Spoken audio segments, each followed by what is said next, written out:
Parang antigas. Diba? Sabihin malaki yan. Sarap ba? Dapat dito may toyo kalamansi. Ayun ang sapsapan. Ayun o. Ito.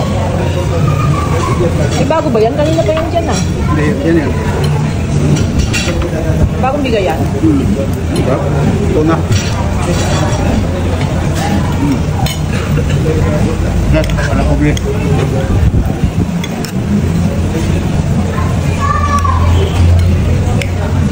Dapat pala tinawagan natin sila asawa sa kasir. Hindi pwede. May ano sila. Bawal yun. Buto naman din ang bigas sa awit. Oo nga. Sa umpisa lang talaga yun. Kasi Ano kung sabi ko? Paano yun? Uli ka pa.